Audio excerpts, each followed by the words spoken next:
The late afternoon sun dipped low across the horizon as Flight 227 lifted smoothly into the sky, its silver fuselage catching the fading light.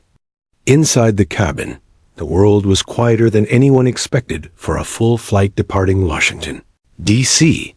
It was the kind of atmosphere passengers secretly hoped for, a flight with no crying babies, no loud groups of tourists, no impatient business travelers hammering away at laptops.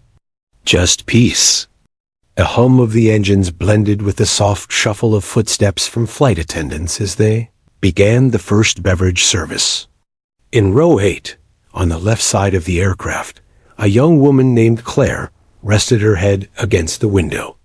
She had boarded early, stowed her carry-on neatly, and fallen asleep almost instantly after takeoff. She wasn't tired in the usual sense. She had spent the week in meetings, caught between deadlines and travel, and exhaustion had crept over her like a weighted blanket. The moment the plane lifted, she surrendered to it, slipping into a deep, dreamless sleep. For Claire, the cabin was safe, predictable, an enclosed cocoon where nothing unexpected ever happened.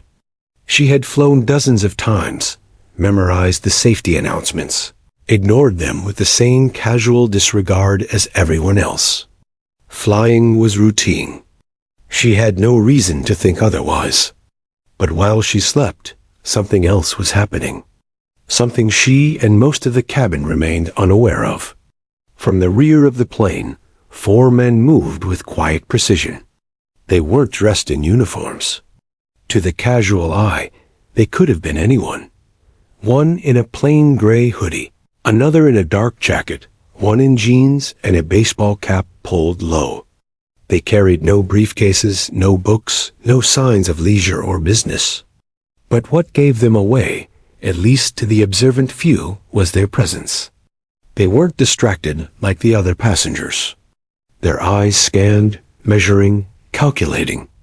They moved with a rhythm that spoke of training, coordination, and control.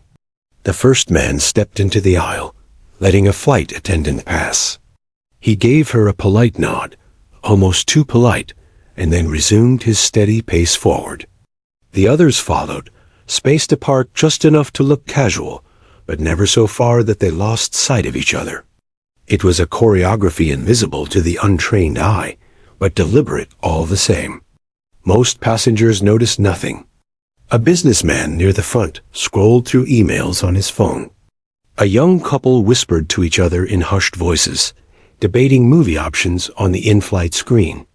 A teenager slouched in his seat, headphones blasting music loud enough for those nearby to faintly hear the bass line. Normal life continued.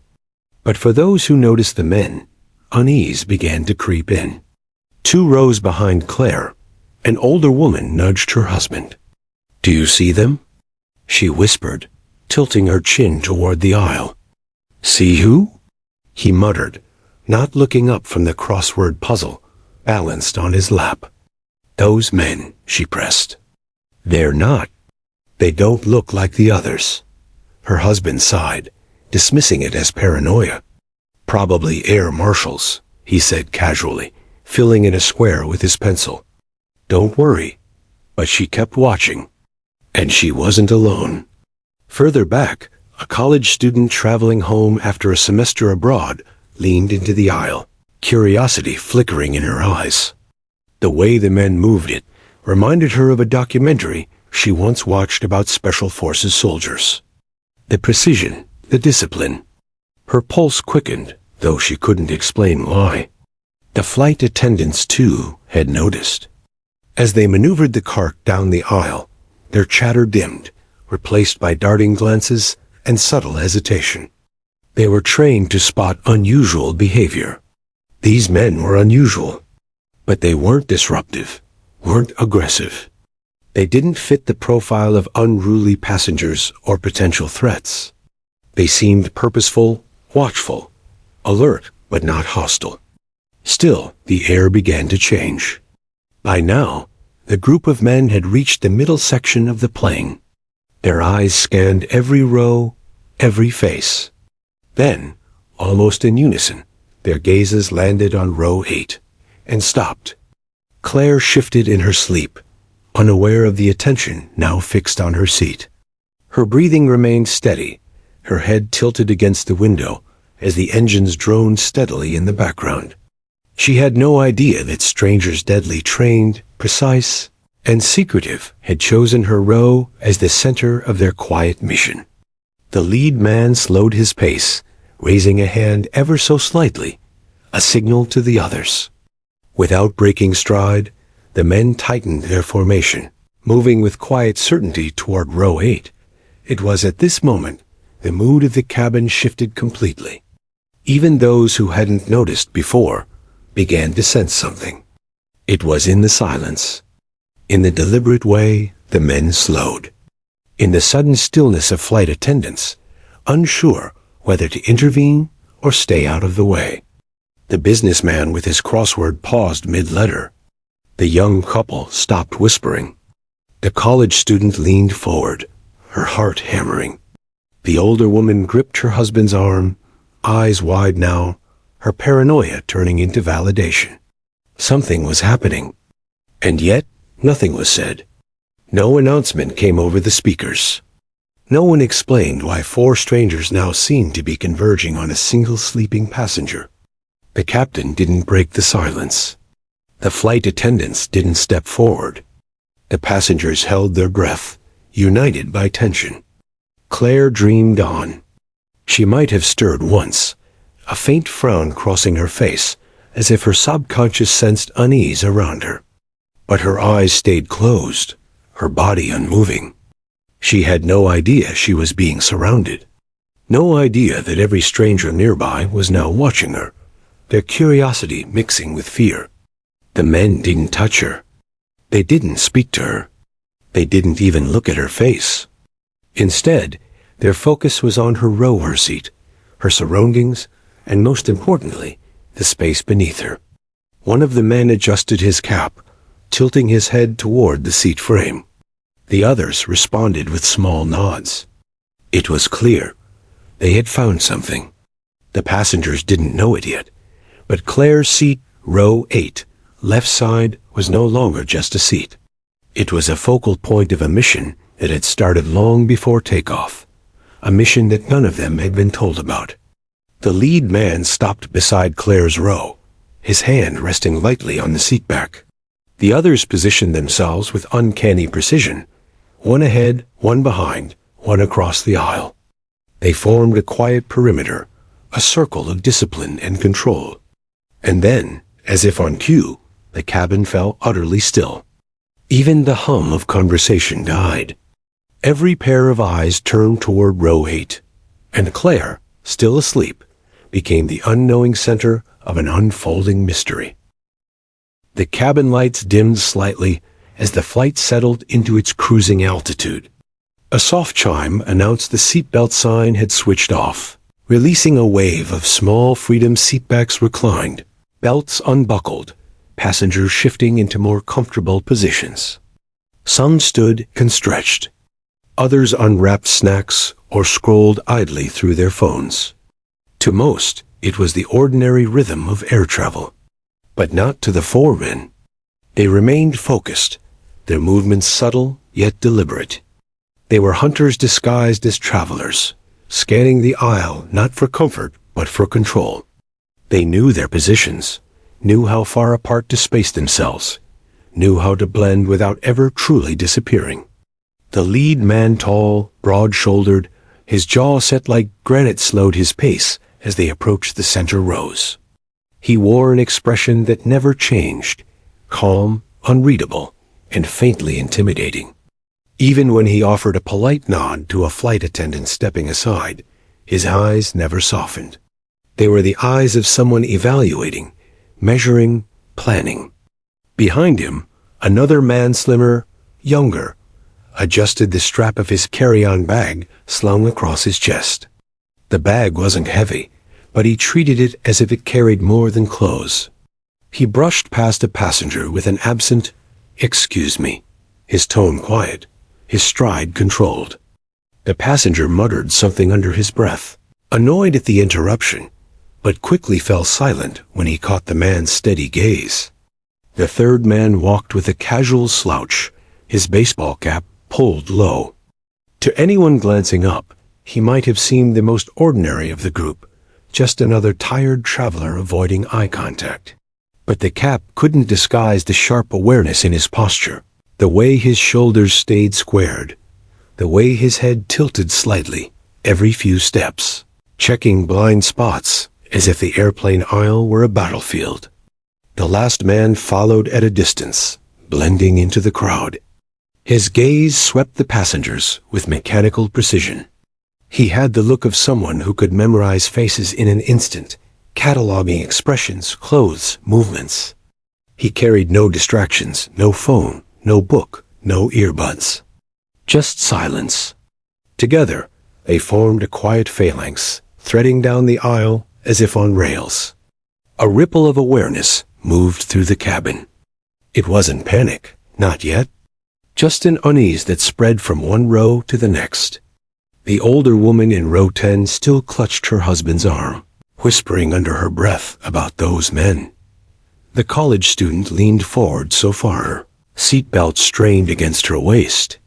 Even the businessman with the crossword paused again, pencil hovering meter as his eyes darted toward them. Whispers began to surface. A few passengers exchanged nervous glances, silently asking the same question. Who were these men? The flight attendants noticed too. Trained to detect disturbances, their instincts kicked in the moment the group moved as one. The lead attendant, a woman with years of experience, paused with her beverage cart, biting her lip.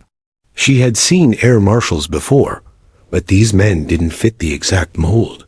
Air marshals kept to themselves, blending into the anonymity of passengers, never drawing attention.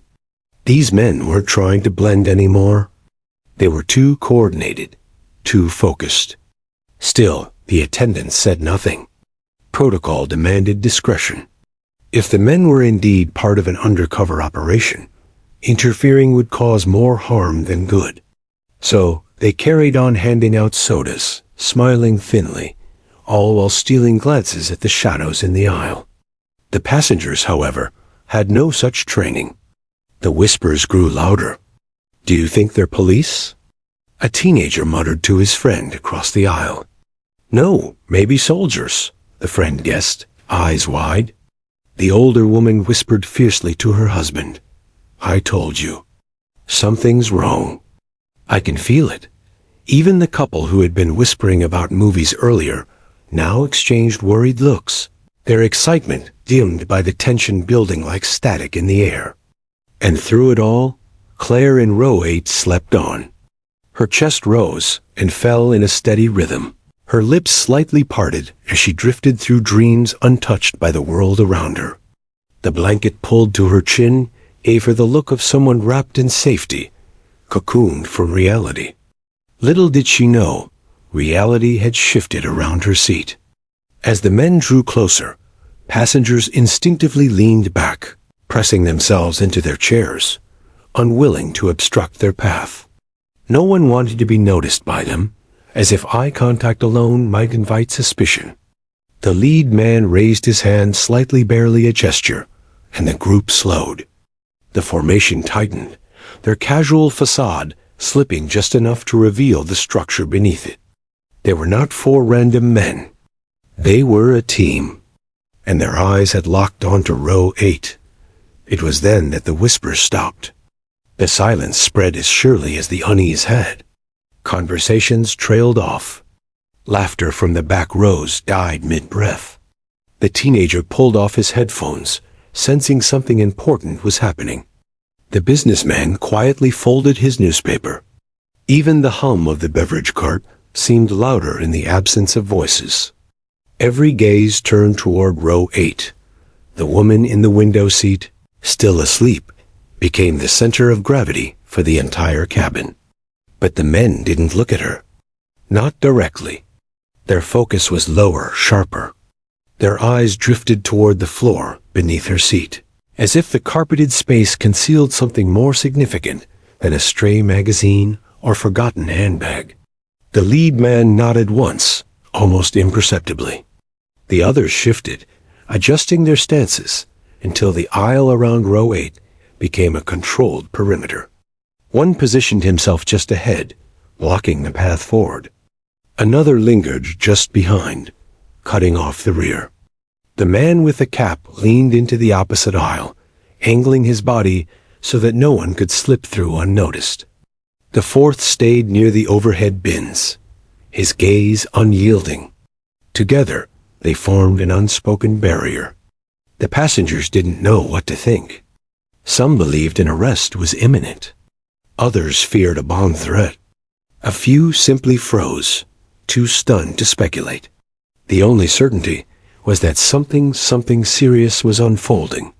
The flight attendants hesitated in the galley, exchanging nervous looks.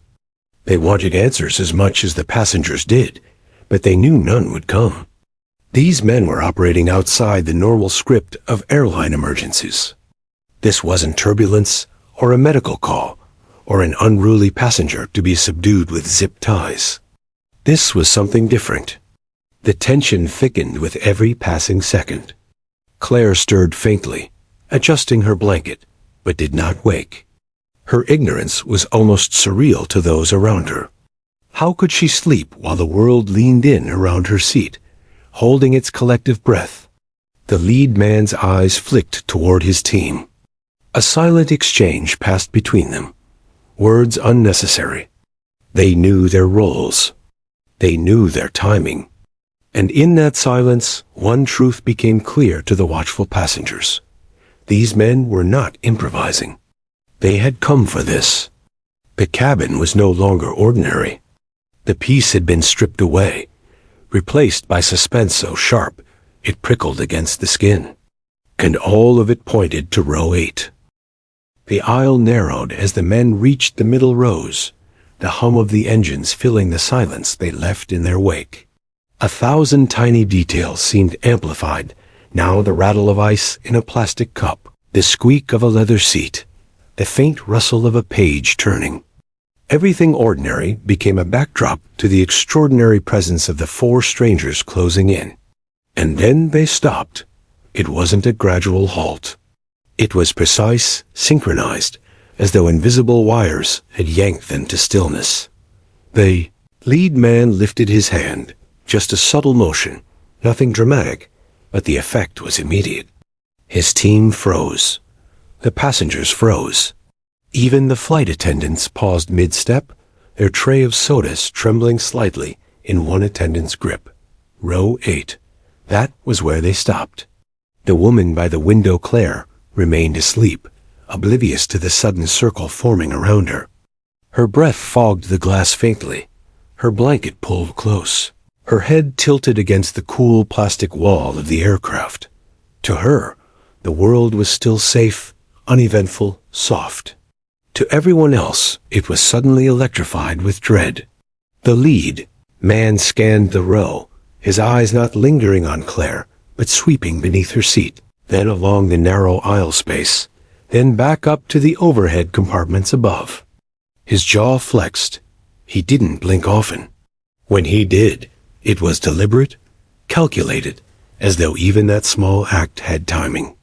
The man in the baseball cap shifted slightly, his hand brushing the top of the seat as though steadying himself. In truth, it was a signal one that the others picked up instantly. They adjusted their positions by inches, subtle but coordinated. One stepped closer to block the aisle ahead. Another turned his shoulder outward, creating a wall behind. The last leaned just enough across the opposite row to deny passage from the side. It was a cage, silent, invisible, but absolute. The passengers sensed it. They didn't know what was inside the cage, or why it existed, but they could feel the invisible lines drawn through the air. And the sleeping woman was at its center. A murmur started in row 9. "What's going on?" whispered a man to his seatmate. The words weren't meant to carry, but in the unnatural hush of the cabin, they sounded far too loud. His seatmate hushed him immediately, eyes flicking nervously to the strangers. In row 7, a child fidgeted, swinging her legs against the seat. Her mother placed a hand firmly on her knee, silencing the rhythmic thuds. The little girl pouted, then fell quiet, instinctively sensing that this wasn't the time for noise. The lead SEAL's hand lowered slowly, the signal complete. His team remained statues, every muscle taut but controlled.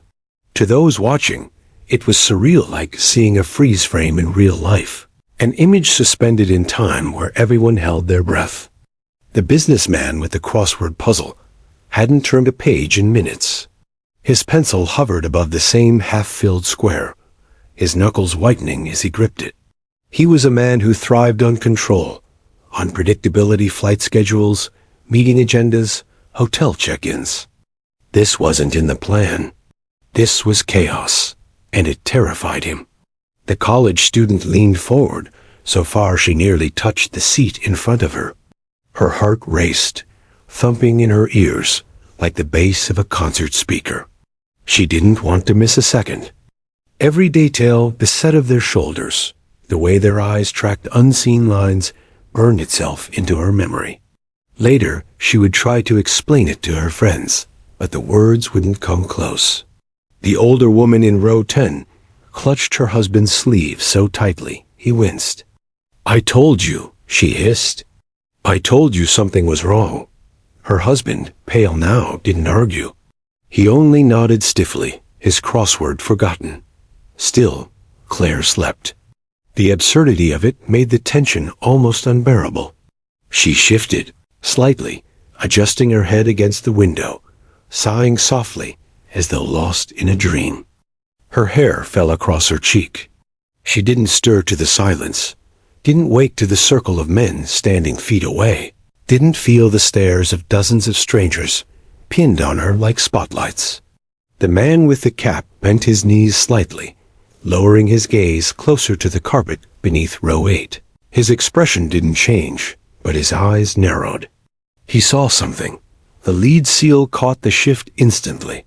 He followed the gaze, then flicked his eyes back toward the team, giving a single nod. The kind of nod that spoke volumes without words.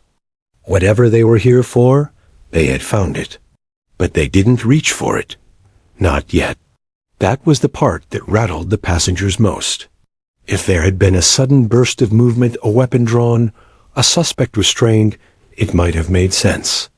Action was something people understood. Action had a cause and effect. But the stillness, the deliberate pause, the way they held the moment suspended, it was unbearable. It gave imagination room to spiral. One man in row 6 convinced himself it was a bomb. His breath quickened, sweat gathering at his temples, as he imagined wires, triggers, explosions. A woman across the aisle thought it must be drugs, smuggled cargo, some kind of sting operation. Another passenger believed the woman herself must be the suspect. Why else would they stop at her seat? The truth, of course, remained hidden. The flight attendants exchanged frantic glances from the galley. They had instructions for many scenarios. Turbulence, mechanical failures, medical emergencies, even terrorist threats. But this silent, coordinated stand wasn't in the manual. They didn't dare approach. They didn't dare ask. For now, their job was to pretend calm, to keep passengers from panicking while the storm brewed quietly in row 8. Seconds stretched into eternities. The lead man finally shifted his weight, his boots pressing into the thin carpet with a soundless authority. He tilted his head slightly toward Claire, then back to the floor beneath her seat. His jaw clenched once, hard enough that the muscles in his face rippled. He exhaled slowly through his nose. The decision was close. Passengers leaned forward, unconsciously, caught in the gravitational pull of the moment. No one looked away. Even those pretending to ignore it couldn't help but steal glances, their curiosity battling their fear. And still, the woman slept. She was the eye of the storm, unmoving, unaware, serene. Every passenger around her waited for the strike, the reveal, the explanation that would turn the unbearable suspense into something tangible. But the strike didn't come. Not yet. Instead, the seals remained still, statues carved into the narrow aisle, their focus locked on row 8. They had stopped cold, and in doing so, they had frozen the world around them. Time on flight 227 no longer moved in minutes or seconds. It moved in heartbeats, in shallow breaths, in the electric crackle of tension that filled the pressurized cabin. And as long as the woman in row 8 slept on, the mystery remained sealed shut. The silence couldn't last forever. Silence never does. It cracks, it bends, it leaks into whispers. And soon, whispers began to spread through the cabin of Flight 227, like a secret too heavy to contain. At first, they were just fragments, low murmurs, traded between seatmates, the sound of suspicion carrying only inches. But in a confined space where everyone was straining to hear, every murmur grew into something louder, more urgent. "What are they doing?"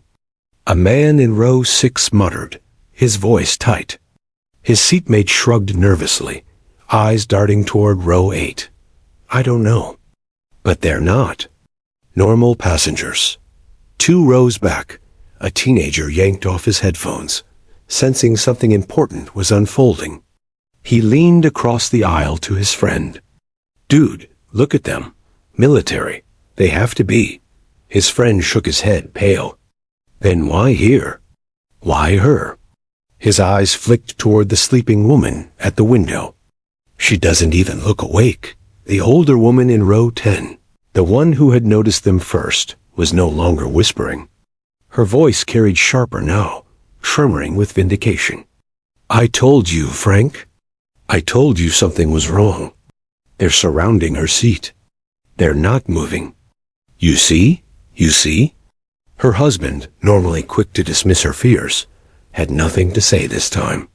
He sat rigid, staring at the broad shoulders of the man, blocking the aisle ahead of them, his crossword forgotten. For the first time in years, he had no easy answer for his wife. The whispers layered on top of one another, spreading like wildfire. Each theory was more dramatic than the last. Drugs? No, a bomb. God, it has to be a bomb. Maybe she's wanted. Maybe she's dangerous. She doesn't even know. Look at her, she's asleep. Passengers craned their necks, stealing glances toward row 8. Those close enough leaned away from Claire, as if distance mere inches might protect them from whatever danger they imagined clung to her. A woman across the aisle pulled her purse closer, her fingers clutching the strap until her knuckles turned white. A young man in row 7 tapped his leg uncontrollably, his knee bouncing so fast it rattled the tray table. Fear was contagious. It spread faster than reason, and the seals did nothing to stop it. They remained silent, immovable, their eyes fixed not on Claire, but on the shadows beneath her seat. Their silence was not meant for the passengers. It was for the mission. But to those trapped in the cabin, it was unbearable. Without words, without explanation, their imaginations filled the void. The flight attendants, clustered in the galley, whispered frantically among themselves. Their training screamed at them to stay calm, to keep the passengers calm. But how do you soothe fear when you don't understand it yourself? One younger attendant clutched the counter for balance, her voice a trembling whisper. "We should say something. Anything. Look at them. They're panicking." The lead attendant shook her head, her face pale but stern. "No, not until we know what's happening. If those men are who I think they are, we don't interfere. But what if it is a bomb?" The lead attendant's lips pressed into a thin line. "Then we trust they know what they're doing." But trust was running thin among the passengers. A man in row 12, sweating profusely, leaned into the aisle and hissed loudly enough for those around him to hear. "They're going to arrest her. Watch. Any second now." Another passenger snapped back. "Then why aren't they moving?" The arguments only fueled more whispers, louder now. bubbling into nervous chatter. People weren't just scared. They were angry at the not knowing, desperate for answers. The cabin was becoming a hive of suspicion, and at its center was a young woman who still dreamed peacefully against the window, ignorant of the storm. Claire stirred slightly, her lips parting as she shifted her position. A lock of hair slipped across her face. She adjusted her blanket, pulling it higher. And then nothing. Her eyes never opened. The passengers closest to her gasped quietly at the movement, as though expecting something to happen when she woke. But she didn't, and the tension only grew sharper. One of the SEALs, the man in the baseball cap, shifted his stance slightly, leaning into the aisle for a better view beneath the seat. His eyes scanned, flicking back and forth like a predator honing in on prey. He didn't reach down, didn't touch anything. Not yet. But the movement was enough to spark another ripple of fear. A mother in row 9 pressed her hand firmly against her son's chest, keeping him from peering into the aisle. Her eyes were wide, brimming with protective instinct. She mouthed a prayer silently, the words caught in her throat. The businessman with the crossword puzzle finally snapped, slamming his pencil onto the tray. "This is ridiculous," he muttered under his breath, though not quietly enough. Several heads turned. He caught their eyes, his voice rising. "What are we supposed to do? Just sit here? What if it is a bomb? What if she—" "Shut up," someone hissed from behind him. But the damage was done. His outburst added fuel to the fire, giving voice to the fear everyone had tried to keep buried. The whispers grew louder, no longer whispers but hushed arguments spilling into the air. The SEALs didn't flinch. The lead man remained motionless, his eyes fixed on the space beneath row 8. His team mirrored him, their silence more commanding than any shout could have been. They were walls, immovable, impermeable. Still, fear gnawed at the cabin. It was the kind of fear, born not from what you see, but from what you don't. The unknown, the unspoken, the terrifying blank space where explanations should be. Every second the SEALs remained still, every second Claire remained asleep, the passengers' imaginations ran wilder.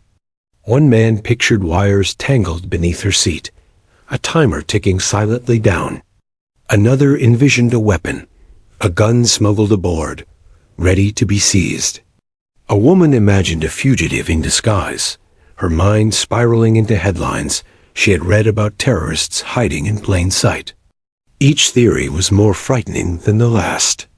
The cabin wasn't just quiet anymore, it was claustrophobic. The air seemed heavier, thicker, pressing against lungs already tightened with anxiety. The narrow rows felt like walls closing in, the aisle like a stage where an unscripted drama was unfolding. And no one knew the ending. Claire, blissfully untouched by it all, exhaled softly in her sleep. To the passengers, it felt cruel that someone could rest so peacefully while they drowned in fear. She had no idea that every whisper, every glance, every heartbeat in the cabin pointed toward her. She was asleep in row 8, but awake or not, she had become the axis of dread. The whispers had grown into something larger now, a murmur that filled the cabin like static. The SEALs heard it, surely, but they gave no sign. Their stillness was both comforting and terrifying. Comforting, because it suggested control. Terrifying, because it suggested calculation. They weren't reacting to danger. They were waiting for it. And waiting, the passengers realized, might be worse than action. At 35,000 feet, trapped in a metal tube, there was nowhere to go. Nowhere to hide. Nowhere to run if the whispers turned true. The fear was no longer whispered. It was everywhere, hanging in the recycled air, pulsing in every glance, every twitch, every shallow breath. And row 8 remained its epicenter. The whispers swelled, a tide rising too high to contain. Fear had grown teeth. It gnawed at every corner of the cabin, filling the recycled air with paranoia. The passengers had seen enough to know something was wrong, but not enough to understand it. And in that void, imagination became its own kind of danger. The seals had not moved in minutes. To the untrained eye, they were statues. 4 men planted in the aisle, surrounding row 8. But to anyone watching closely, there were shifts, tiny recalibrations, signals too subtle for civilians. A tilt of the head, a narrowing of the eyes, a hand flexing at the thigh. Silent communication, each gesture carrying volumes. The lead man's gaze sharpened on the floor beneath Claire's seat. His jaw clenched once, then relaxed, as if he had reached a conclusion. He lowered himself slightly, his knees bending, every movement precise. The passengers held their breath. Even the whispers faltered, silence flooding back into the cabin. This was it. The man in the baseball cap angled his body forward, scanning the narrow space under row 8 with a hawk's focus. He nodded once, short and sharp, confirmation. The lead man dropped into a crouch, his broad frame blocking most of the view. Gasps rippled through the rows. He wasn't touching the sleeping woman, wasn't even looking at her. His hands went to the carpeted floor. Then he reached under her seat. The air thickened, every sound magnified: the creak of the seat frame, the brush of his hand against the floor, the faint exhale of passengers holding in fear. Claire stirred slightly, shifting her blanket, but her eyes stayed closed. She didn't feel the movement beneath her, didn't know that the man crouched at her feet was about to change everything. And then he found it. His hand gripped fabric. He tugged once, steady but firm. Something scraped against the seat frame, heavy enough to resist. With a twist of his wrist, he pulled it free. A small black bag, unmarked, untagged, worn at the corners, as though it had traveled too many places without a name attached. Gasps echoed down the cabin. Passengers leaned forward in their seats, craning their necks to see. A woman in row 9 clutched her chest, whispering, "Oh my God." A man muttered, "I knew it. I knew it." The teenager who had removed his headphones whispered fiercely to his friend, "That's it. That's the thing." The bag wasn't large, but in that moment it might as well have been a bomb. The SEAL held it carefully, his gloved hand wrapped around the strap. His face betrayed nothing. No relief, no fear, no urgency, just control. He lifted it slowly into the aisle, passing it backward, with the ease of someone trained to move dangerous objects without hesitation. His teammate received it, cradling the bag like something fragile and lethal, all at once. He didn't unzip it. He didn't peek inside. That wasn't their role here. Their job was containment, control, extraction. But for the passengers, the not knowing was agony. "What is it?" Someone whispered loudly. No answer. "Is it a bomb?" Another voice hissed. Still silence. The SEALs ignored the questions, their attention fixed on the bag and on one another. The lead man rose to full height, his crouch complete, his movements seamless. The man with the cap adjusted his stance again, blocking the aisle as his teammate stepped backward, carrying the bag carefully toward the rear. Another flanked him, eyes scanning for threats. Every eye in the cabin followed the black bag. It passed row by row, moving with a terrible slowness, like a torch in a dark ritual. Heads turned, bodies leaned, whispers cascaded. Claire, impossibly, remained asleep. Her breath fogged the window. Her chest rose and fell in rhythm. She had no idea the space beneath her had concealed an object worthy of America's most elite warrior's attention. She had slept inches above a secret. And now the secret was in motion. Passengers reacted in waves. Some recoiled, pressing themselves against seatbacks as though the bag might detonate with the slightest jolt. Others craned closer, desperate to glimpse what was inside. A child asked his mother, far too loudly, "Mommy, what's in the bag?" The mother shushed him quickly, her voice trembling as she whispered, "Quiet, baby. Just stay quiet." In the galley, the flight attendants froze as the SEAL carrying the bag approached.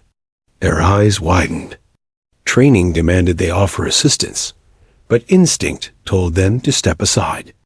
The lead attendant swallowed hard and nodded once. Without words, she pulled the service cart back, clearing space. The SEAL brushed past without a glance. For a moment, it looked like the storm was passing. The bag was gone, moving away from the center of fear. The passengers exhaled shakily, relief mingling with confusion. But the unease didn't leave, because the silence remained. The SEALs offered no explanation. No announcement followed. The captain didn't speak. The mystery didn't resolve. And sometimes, silence is worse than truth. What was in it? The businessman demanded, his voice louder now, no longer caring if the SEALs heard. What the hell was in that bag? No reply. A woman across the aisle snapped at him. "Do you want to panic, everyone? Shut up."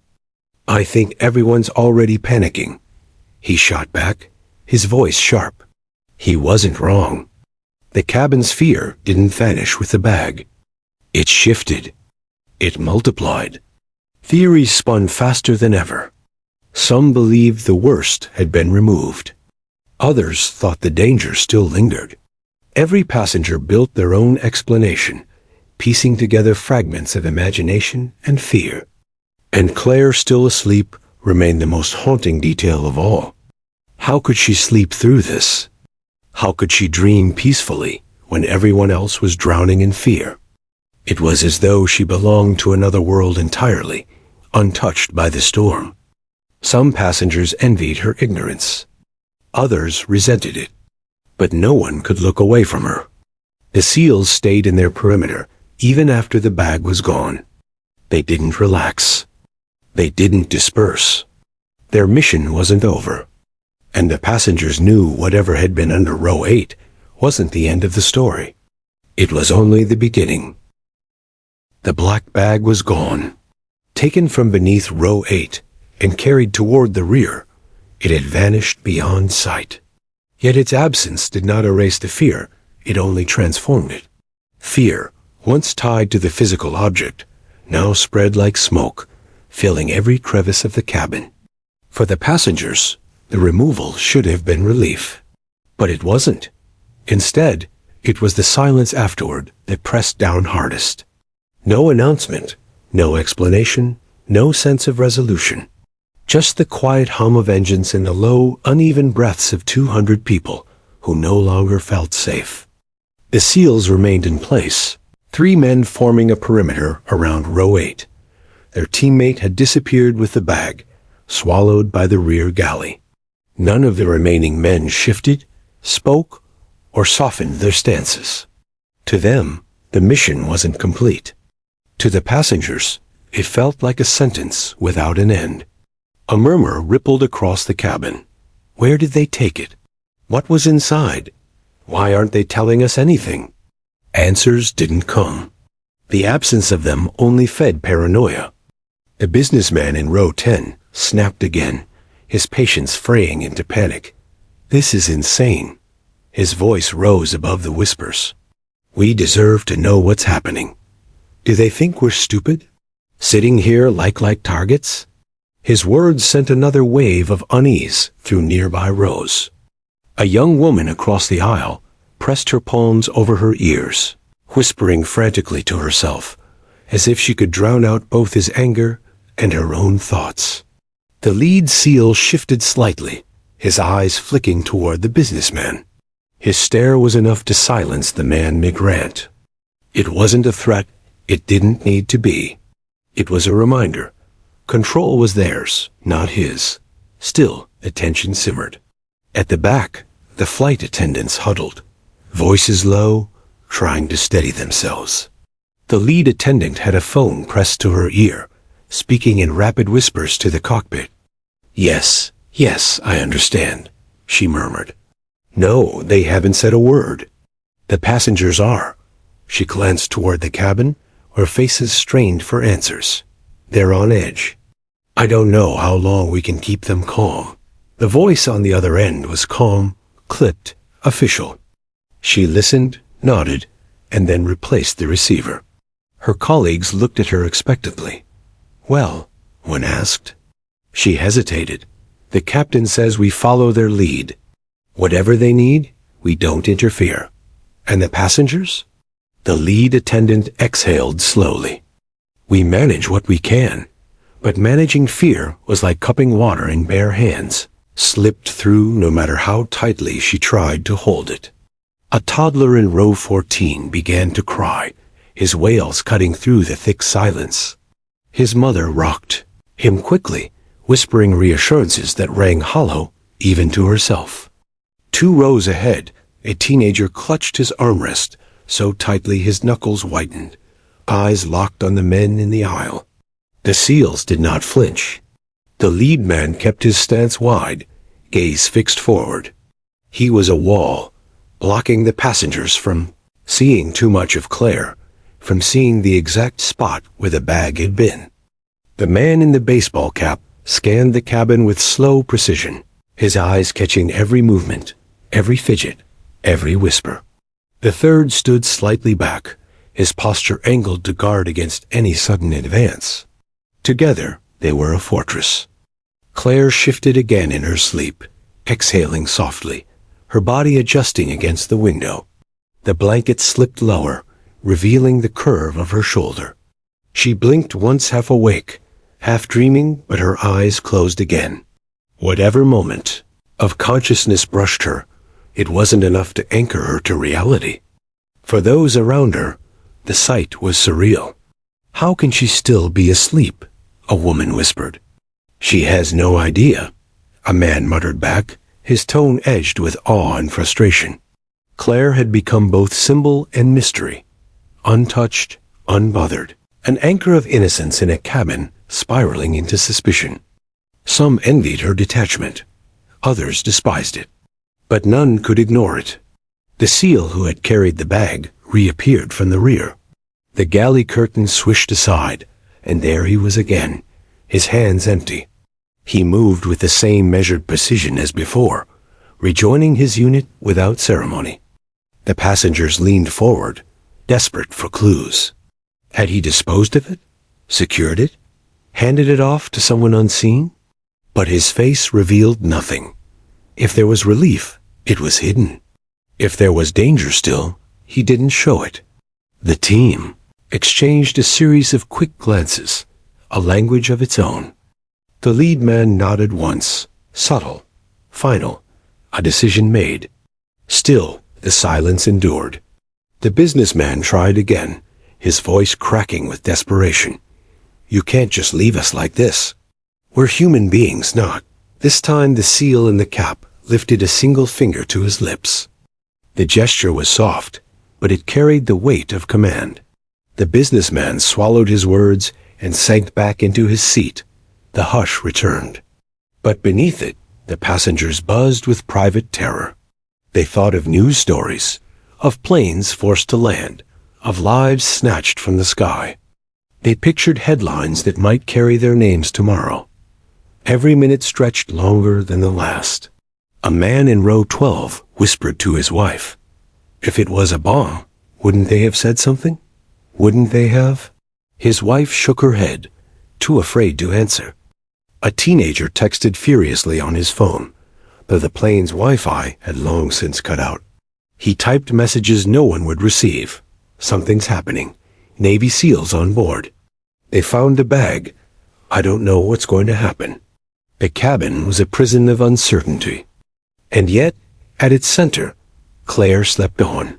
Her existence was a contradiction, fragile and powerful, all at once.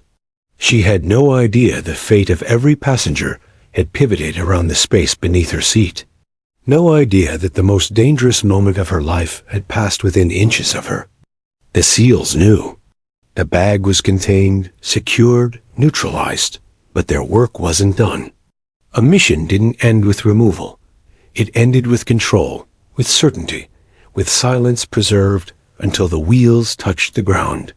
And so they stood, still and immovable, as fear thickened in the cabin around them. The passengers sat in enforced quiet, hearts beating faster than the engines outside. The world felt suspended at 35,000 feet, a fragile balance between order and chaos. The black bag was gone, but its shadow lingered. When the wheels finally touched the runway, the cabin erupted in an uneven chorus of exhales, nervous laughter, and whispered prayers. For the first time in hours, passengers could feel solid ground beneath them, but it didn't bring the relief they expected. The questions hadn't been answered. The mystery hadn't been solved.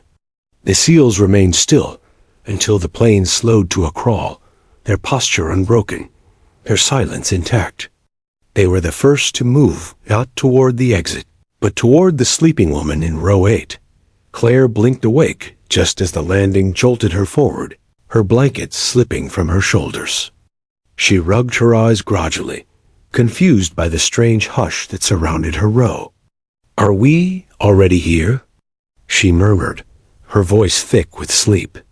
The passengers around her stared, some with disbelief, others with envy. She had slept through the storm that had nearly unraveled them all. Her bewildered question landed like a spark in dry grass, igniting mutters and sharp whispers. "Yes, we're here," snapped the businessman, his tone edged with resentment. "And you have no idea, do you?" Claire frowned, glancing around. The atmosphere was heavy, tense, but she couldn't piece together why. Did something happen? No one answered. The SEALs moved before anyone could speak. One of them stepped into the aisle, motioning subtly to the passengers nearby. His meaning was clear. Stay back, stay quiet. Then, with the same precision as before, the teen guided Claire gently out of her seat. She stumbled, clutching her bag, confusion painted across her face. "Wait, what's going on?" No one explained. Not yet. The plane pulled to the gate, but instead of the usual ding and release of passengers, the cabin remained locked. Curtains at the front parted, and a team of airport security officers entered, followed by 2 men in plain suits who radiated quiet authority. Whispers erupted again. "FBI. It has to be. They're here for her." The suited men conferred briefly with the SEALs, their voices too low to hear. The black bag, still secured at the rear, was mentioned in terse words. Nods followed. Authority was transferred.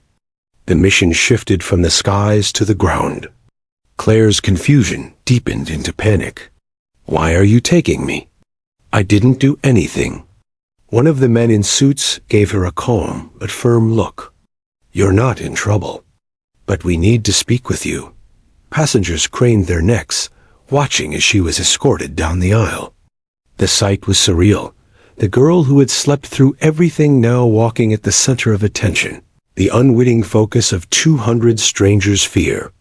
As she disappeared through the front, the cabin buzzed again. Theories multiplied. Some insisted she had been the target all along. Others argued she was innocent, just caught in the wrong place at the wrong time. No one knew. Disembarkation was slow, controlled. Rows were released one by one, guided not by flight attendants, but by security officers. Passengers filed out with tight jaws and wary eyes, clutching bags and glancing back toward row 8, as though expecting it to reveal its secret once more. Outside the jet bridge, uniformed officers and agents waited. Passengers were funneled past them, their eyes darting nervously. Some were pulled aside for brief questioning, but most were waved on, free to leave with nothing more than a memory they would never forget. Claire was gone. So was the bag. The SEALs, too, had vanished into the machinery of secrecy, slipping out of sight as efficiently as they had appeared. It wasn't until hours later, in a quiet interrogation room, that Claire learned the truth. She sat across from one of the suited men, her hands trembling around a cup of untouched water. "I don't understand," she whispered. "Why me? Why my seat?" The agent leaned back, his face unreadable. "It wasn't you? It was what was under you." Her mind flashed back to the moment she woke, to the blanket slipping from her shoulders, to the stares burning into her from every direction. She shivered. "The bag," he nodded. "We've been tracking a suspect for months. He was on your flight. He planted that bag under your seat before blending into the crowd." Claire's stomach dropped. "So he was right there? On the plane?" "Yes, and he's in custody now." Her breath caught. Relief tangled with terror. She had been inches away from danger without ever knowing. She had slept above evidence that tied into an operation far larger than she could imagine. "What was in it?" she asked, her voice small. The agent's expression hardened. "Classified. What matters is this: you are never the target." But your row became the center of something much bigger. Claire pressed her palms to her face, trying to absorb it. The cabin whispers, the stares, the tension that had thickened like fog, it all made sense now in fragments. But it didn't feel real. She had been a bystander in her own story. Meanwhile, the passengers dispersed into their lives, each carrying a version of the event shaped by fear and speculation. Some told family members they had sat feet away from a bomb. Others swore it was drugs, smuggling, espionage. The truth, buried under classification, remained hidden. But one detail united them all: the image of Row 8, the sleeping girl, the silent seals, the bag that vanished. For days, social media filled with fragments of the story, vague posts, shaky recollections, theories layered on theories. None captured the full picture. None could. The operation had been cloaked in secrecy, and secrecy is a vacuum that rumors rush to fill. Claire, meanwhile, withdrew. Her name wasn't public, but her life had changed. She couldn't stop replaying it, the steady breathing of her own body, while men with weapons stood inches away, the knowledge that her stillness had hidden chaos beneath. Sleep, once easy, now came in fragments. The SEALs moved on to their next mission. For them, it was just another successful operation, a job done cleanly, quietly, without headlines. They would never think of the girl in Row 8 again.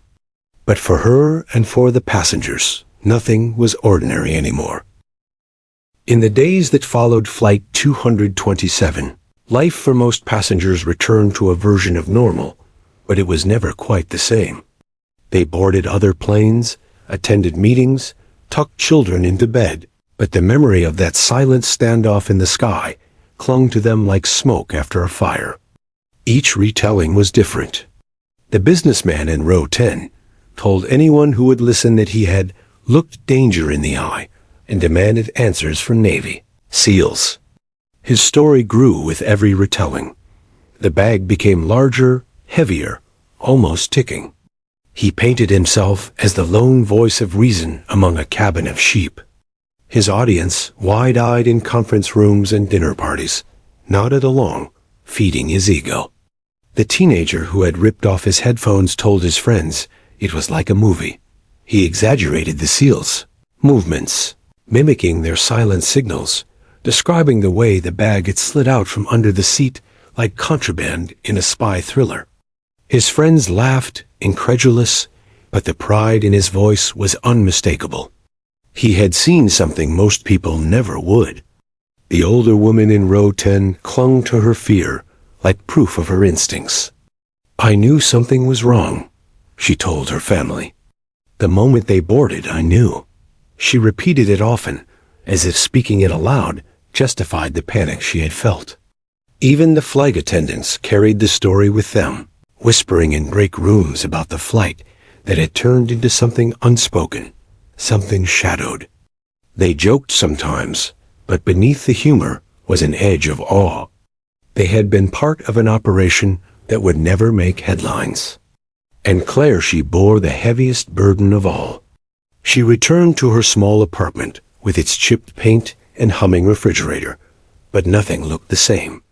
She sat on her couch, staring at the television, her mind replaying the fragments she had missed, the whispers she hadn't heard, the stare she hadn't felt, the fear that had circled her like a storm while she slept, untouched in her blanket cocoon.